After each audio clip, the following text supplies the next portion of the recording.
अजीत मिश्रा हमारे साथ है। अजीत, बाकी दो शेयर आप जरा चेक करेंगे।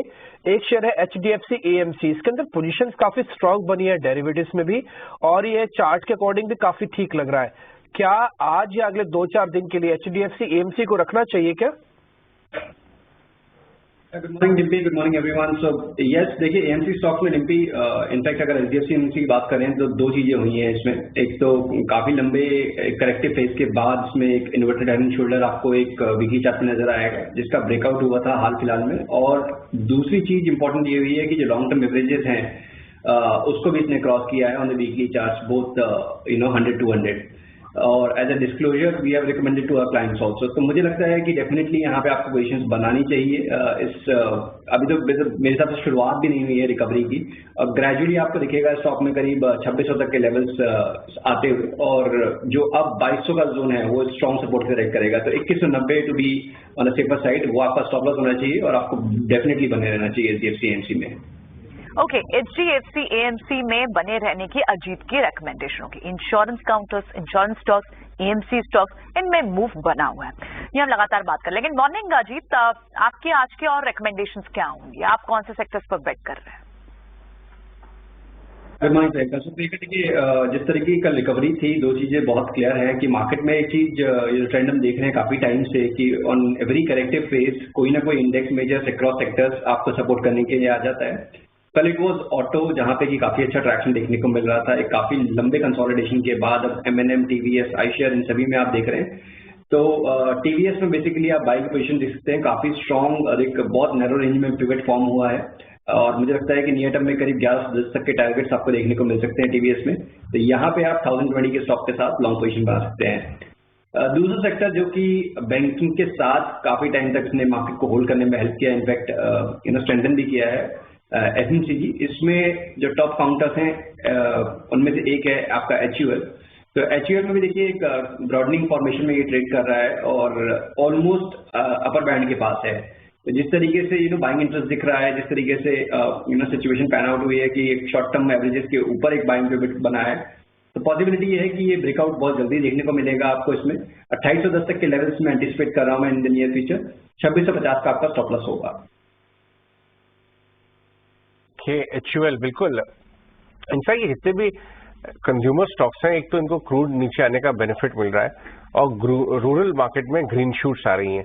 तो ये क्लियरली 1-1.5 साल की अंडर परफॉर्मेंस के बाद वापस आते हुए दिख रहे हैं। मैं जल्दी से येस बैंक के बारे में बात करना चाहूंगा संजीव से। संजीव, आपने येस बैंक जल्दी से नोसिल का चार्ट चेक करवा लेते हैं। अजीत, चेक कीजिएगा नोसिल, जल्दी से बताइएगा। देखिए, अभी थोड़ा सा कंसोलिडेशन में ही है, और लॉन्ग टर्म एवरेजेस के नीचे ट्रेड कर रहा है। शॉर्ट टर्म चार्ट्स पे यही इंडिकेशन है कि अभी जब तक कि ये 250 को लेवल को रिक्लेम नहीं करता तब तक साइडवेज ट्रेंड रहेगा। 250 के ऊपर डेफिनेटली आप इसको अटेंड कर सकते हैं। डाउन साइड भी कैप्चर करीब 225 के अराउंड पे सपोर्ट है। तो अभी एक रेंज बेसिकली है 225 to 250, और 250 के ब्रेकआउट के ऊपर आप देखेंगे स्टॉक में करीब 280 to 90 तक के लेवल आते हुए। ठीक है, तो 1 मिनट रह गए मार्केट की ओपनिंग होने में। आज अगर आप पहले फेज में देख रहे हैं, जो निफ्टी के टॉप गेनर्स बने मिड कैप कैटेगरी में आपको ज्यादा दिखेंगे, शिपिंग कॉर्पोरेशन ऑफ इंडिया और NBCC। अजीत का इन दोनों शेयर्स में से आज कोई पोजीशंस बनाओगे या फिर लेट हो गए, खबर के साथ ही चल गए? शिपिंग कॉर्पोरेशन ने कल भी नोटिस करवाया था। डिम्पी, देखिए ऐसे मुझे लगता है कि अभी पोटेंशियल है, बिकॉज अगर आप देखेंगे तो ऑलमोस्ट साल की शुरुआत में ये लेवल्स इसने रीटेस्ट किए थे 2 बार करीब 140 प्लस के, और आज उसको फाइनली इसने ब्रेक किया है। तो मेरे हिसाब से काफी मेजर कंसोलिडेशन ब्रेकआउट हुआ है, लेकिन जल्दी इसमें कि मूव खत्म हो जाएगा वो मुझे नहीं लगता है। करीब 140 का ये स्टॉप रखना पड़ेगा बट आपको, और ऊपर पोजिशनली आप दोबारा से 160 तक के टारगेट जो कि 52 वीक हाई के अराउंड के लेवल्स हैं, उनको आप एज अ टारगेट मेंटेन कर सकते हैं। ठीक है, तो ये तो शिपिंग कॉर्पोरेशन की बात हुई, लेकिन इस बीच जिन ब्लॉक्स की बात हो रही थी उसमें डाबर में प्रमोटर ने अपना हिस्सा बेचना था, ब्लॉक्स सामने भी निकल कर आ रहे हैं। आज देखना होगा, डाबर की बात हो, जस्टाइल की बात हो, वहां ब्लॉक्स आने हैं, और डाबर पर तो आना शुरू हो गए हैं। 2.5% नीचे इस वक्त डाबर है। फिलहाल अभी जो हम बैंक्स में देख रहे हैं, थोड़े से तो रिकवरी के साइंस दिखा रहे हैं आपको। Large cap bank like axis bank, SBI अभी फ्लैट टू पॉजिटिव काम करते हैं, लेकिन HDFC बैंक से सपोर्ट नहीं है, इसलिए बैंकिंग इंडेक्स नीचे भी दिख रहा है। लेकिन क्या बैंक से रिकवरी की एक्सपेक्टेशन होनी चाहिए आज के लिए, अजीत? बिल्कुल प्रियंका, देखिए कल के सेशन में भी इनफैक्ट मैं बात करूं तो जो पूरे करेक्टिव फेज में जो भी हमने देखा है 2 हफ्ते में, बैंकिंग इंडेक्स ने अभी तक अपने 20 दिन का exponential moving average, short term moving average, उसको होल्ड किया हुआ है। तो जब तक कि वो लेवल होल्ड है, तब तक आप बैंकिंग में शॉर्ट्स के लिए ना देखें। बैंकिंग में भी मैं रिकमेंड करूंगा पीएसयू बैंक देखिए थोड़ा प्रॉफिट टेकिंग फेज में जरूर है, तो वहां पे आपको उतना एग्रेसिव टोन नहीं रखना है। प्राइवेट बैंक्स में axis, IndusInd bank, HDFC twins, यहाँ थोड़ी वॉलिटिलिटी जरूर है, तो भी ध्यान रखना है आपको। ये काउंटर देते हैं जिन पे आपको फोकस करना चाहिए। उसके बाद आईसीआईसीआई, कोटक, यहाँ थोड़ा सा अभी प्रॉफिट टेकिंग का फेज शायद जारी रहेगा, तो उनको भी जो शॉर्ट टर्म के लिए आपको अवॉइड करना है। ठीक है, अगर प्राइवेट स्पेस बैंक्स की बात हो रही है तो क्या एक mid tier bank private space AU small finance bank वो अच्छे स्ट्रेंथ के साइन दिखा रहा है, वहां बेट की जा सकती है। साथ ही टीवीएस मोटर, आज हिमेन कटारिया की भी कॉल थी, वहां पर भी आपको 1.5% की मूव दिख रही है। पैटर्न ये अलाउ करता है कि इसके अंदर अभी और आना चाहिए या फिर अभी थोड़ा रुक जाना चाहिए। चार्ट तो कहते हैं कि आना चाहिए, पुराना हिस्ट्री देखते हैं तो बहुत चल चुका है, आना नहीं चाहिए। थोड़ा दुविधा में है, जरा दुविधा दूर कीजिए। अभी देखिए मैं इसी चीज को बार बार रिएटरेट कर रहा हूं कि मार्केट में जब भी आपको प्रॉफिट टेकिंग दिखे, तब आपको उन्हीं स्टॉक्स, उन्हीं सेक्टर्स में रहना है जो कि स्ट्रेंथ दिखा रहे हैं, मार्केट के ट्रेंड के अगेंस्ट ट्रेड कर रहे हैं। तो अपोलो टायर उनमें से एक है। स्टॉक आपका रिकॉर्ड हाई पे ट्रेड कर रहा है। जो 20 दिन का exponential moving average, short term moving average, कल उसको रीटेस्ट किया, उसके बाद काफी स्ट्रॉन्ग रिबाउंड देखने को मिला। तो जब तक कि ये आपका 310, 312 का लेवल होल्ड कर रहा है, तब तक मेरे सबसे बाय ऑन डिप कैंडिडेट बना हुआ है। स्टॉक ऑलरेडी रिकॉर्ड हाई पे है। ऑब्वियसली थोड़ा सा ये कहना मुश्किल होगा कि डिसाइसिव टाइगर्स क्या होंगे, बट लास्ट कंसोलिडेशन के पैटर्न के हिसाब से अगर देखें तो करीब 340-45 तक के लेवल्स इसमें पोटेंशियल है आपको देखने को मिले, तो वो रिस्क टू रिवॉर्ड फेवरेबल है। तो हर तरीके से आपको ये एक अच्छा बाय है। जब तक कि 312 के ऊपर है, वही आपका स्टॉप लॉस रहेगा, आप उसको एक्यूमुलेट कर सकते हैं। ओके, ठीक है। अपोलो टायर्स को आप यहाँ बाय करने की रेकमेंडेशन दे रहे हैं। अच्छी खासी वेल्थ क्रिएट अपोलो टायर्स पहले भी पूरे साल में करी है। संजीव भी हमारे साथ। संजीव, बैंक्स, अजय आप कल बात भी कर रहे थे कि जितने भी हाउसिंग फाइनेंस काउंटर्स हैं वहां पर भी एक मूव तो है। आज आपको एलआईसी हाउसिंग फाइनेंस में मूव दिख रही है। एलआईसी सबसे बड़ा लगार्ड है, चलेगा, इसका चांस अब आता हुआ नजर आ रहा है। पीएनबी हाउसिंग, कोशगी इफेक्ट, जब से वो आए वहां से चलना चालू कर दिया। कैनफिन इन एंटिसिपेशन की अच्छा रिप्लेसमेंट आ जाएगा, नीचे वाला रिबाउंड कर गया। कैनफिन काफी अच्छा रिबाउंड किया है। लेकिन आपको देखना है तो एप्टिस की तरफ देखिए। एप्टिस में काफी फंड बाइंग हो रही है। जी हाँ, वैल्यू हाउसिंग, ये 299 वाला। आपने इसको चेक किया क्या अजीत? जरा चार्ट पे चेक करके बताइए एप्टिस वैल्यू हाउसिंग। अजय देखिए यहाँ पे काफी कंजेशन में ट्रेड कर रहा है स्टॉक। देखेंगे आप तो 290, 310 इसी बैंड में है ये। बीच बीच में वॉल्यूम्स के अपटिक जरूर देखने को मिलते हैं इसमें, बट ओवरऑल थोड़ा सा लैकलस्टर ये भी मैं कहूंगा। जब तक कि 310 के ऊपर ये डिसाइसिवली क्लोज नहीं करता है। बीच में अटेम्प्ट हुआ था अजय करीब अक्टूबर मंथ में, बट उसके बाद से आप देख रहे हैं तो कहीं ना कहीं ये जो मूविंग एवरेजेस के जो रिबन है करीब 310 के राउंड पे, वहीं पे ही अभी ये कंसोलिडेट कर रहा है। एक चीज पॉजिटिव मैं ये कहूंगा कि स्टॉक में डाउन साइड भी कैप्ड है, करीब 290 के नीचे भी नहीं गया है काफी डिसाइसिवली। तो ये एक फैक्टर है कि जो कि अभी ये इंडिकेट कर रहा है कि रेंज बाउंड मूव कंटिन्यू रहेगा, बट मोमेंटम आने के लिए 310 का क्रॉस करना, क्लोज करना इंपॉर्टेंट रहेगा। उसके बाद करीब 330, 340 तक के लेवल से आप टारगेट कर सकते हैं इसमें।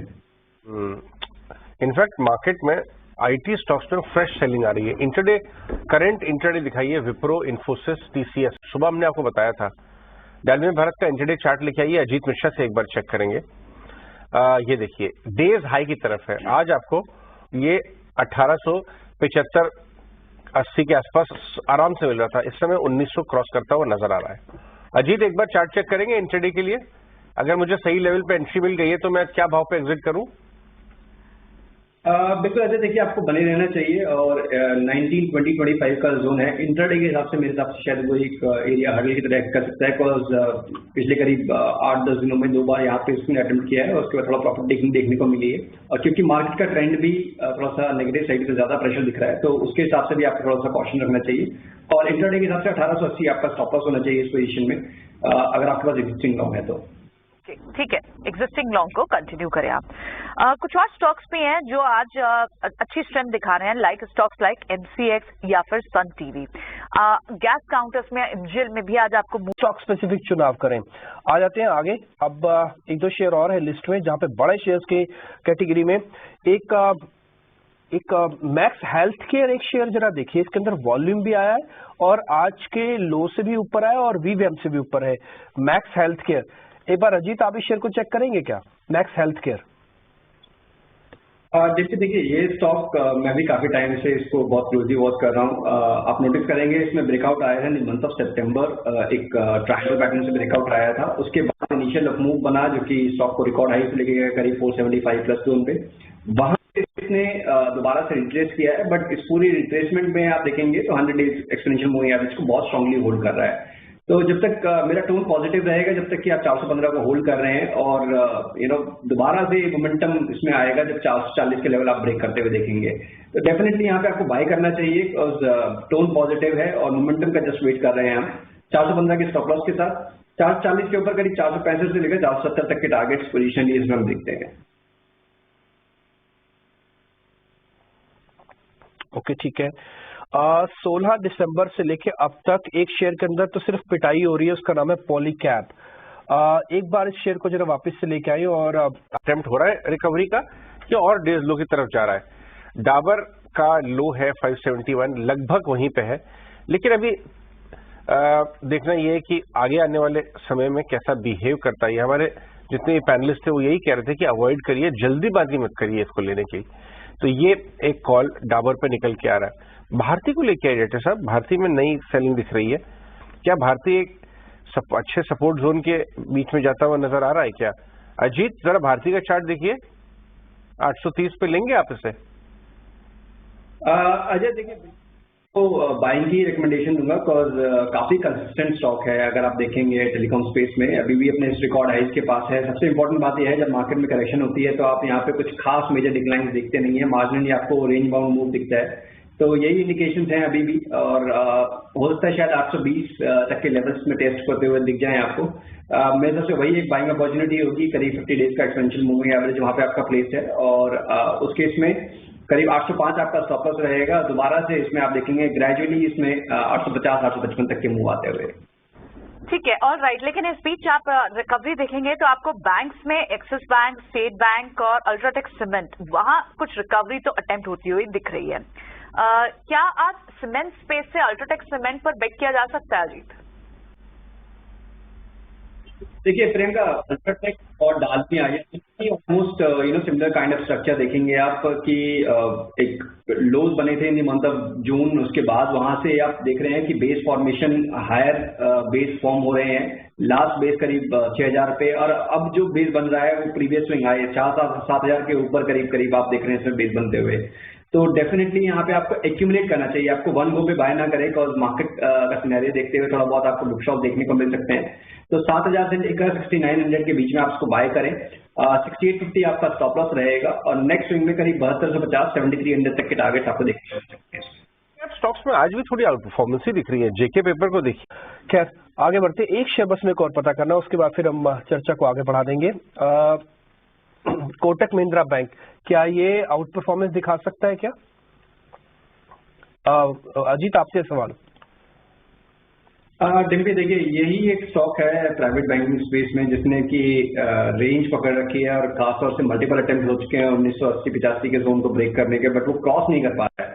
But at the same time यहाँ पे देखिए डाउन साइड भी गैप है, तो आपको 1750 का जोन यहाँ पे आपको जब भी आता है तो बाइंग इंटरेस्ट देखने को मिलता है। अभी मेरे हिसाब से इसको अवॉइड करना चाहिए। अभी जिस तरीके से एक्सेस में आउट परफॉर्मेंस है, इंडसइंड बैंक में आउट परफॉर्मेंस है, EU बैंक स्ट्रांगली प्लेस है, तो मेरी फोकस एरिया उन पे रहेगा instead of Kotak.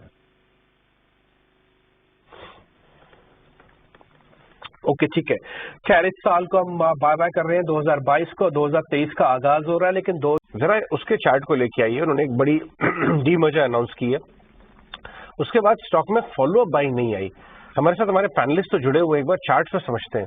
Ajit, Deepak fertiliser ने एक बड़ी डीमर्जर अनाउंस की, वैल्यू अनलॉकिंग करेंगे, ये करेंगे, वो करेंगे, लेकिन फॉलो अप बाइंग तो नहीं आई। चार्ट्स क्या बता रहे हैं?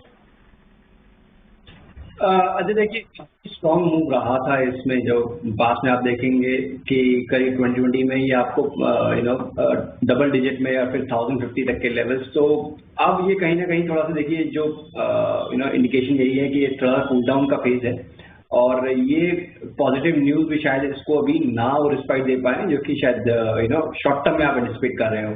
जब तक कि 825 मेरे हिसाब से होल्ड नहीं करता है, बिकॉज अभी पिछले करीब 20 सेशन को अगर आप देखेंगे तो बहुत नैरो रेंज थी, करीब 775 825 का एक बैंड पकड़ा हुआ था ये, जिसका ब्रेकडाउन हो चुका है। तो अब एक मार्जिनल सपोर्ट 740 के लेवल्स पे जरूर हो सकता है, that is the long term average की, जहाँ पे एक ब्रीजर मिले। बट जिस तरीके से चार्ट स्ट्रक्चर दिख रहा है, मुझे लग रहा है कि ये कुछ लंबे टाइम के लिए आप कंसोलिडेशन फेज में जाने वाला है। तो यहाँ पे शॉर्ट टर्म में या फिर मीडियम टर्म में आपको प्राइस एक्शन पॉजिटिव साइड में देखने के चांसेस बहुत कम है। तो जब तक कि 825 को रिक्लेम नहीं करता है तब तक इसको अवॉइड करें। ऐसी कोई पोजीशन है आपको निकल जाना चाहिए। भाव एकदम एक है लेकिन सेक्टर अलग अलग है। अनंतराज इंडस्ट्रीज ब्रेथ भी खराब है। मैं बार बार आपको इसलिए नोटिस कर रहा हूँ, अपनी पोजीशंस को बढ़ाइएगा नहीं, अभी एवरेज मत कीजिएगा जल्दी जल्दी, थोड़ा रुक के चलिएगा।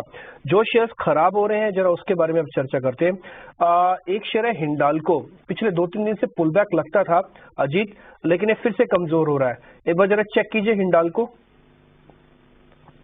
डिम्पी देखिए, प्रॉफिट टेकिंग जरूर है, बिकॉज अभी तक तो ये एक नॉर्मल प्रॉफिट टेकिंग या फिर कहेंगे करेक्टिव मूव, जो एक 428 से 488 तक के मूव आया था उसके बाद का था। बट आज इसने जो अपने शॉर्ट टर्म एवरेजेस के नीचे स्लिप कर गया है, तो यस प्रॉफिट टेकिंग एक्सटेंड हो सकती है और करीब करीब आप मान के चलिए 435 434 तक के लेवल्स इसमें देखने को मिल सकते हैं। फ्रेश शॉर्टिंग के लिए मैं रिकमेंड नहीं करूंगा, because metal as a index वो आपका रिकॉर्ड हाई पे ट्रेड कर रहा है। तो मुझे लगता है कि शायद इस तरीके का टोन शायद नेगेटिव नहीं रहेगा। अगर आपको शॉर्टिंग की अपॉर्चुनिटी ढूंढनी है तो pharma is the best place, जहां पे कि आपको बहुत ज्यादा स्टॉक्स स्ट्रगल करते हुए नजर आ रहे हैं, बीट ऑरो फार्मा, बायोकॉन, जहां पे कोई भी रिस्पाइट नहीं है despite oversold positions.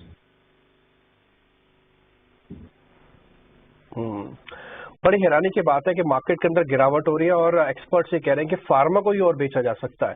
Typically defensive माने जाते थे, लेकिन इनका नेचर, इनका शेयर्स का ना पार्टिसिपेशन होना, ये अभी भी उसी कैटेगरी में पड़े हुए हैं कि जब भी आपको कोई शॉर्ट करना हो तो कमजोरी वाले शेयर्स आपको यहीं दिख जाते हैं।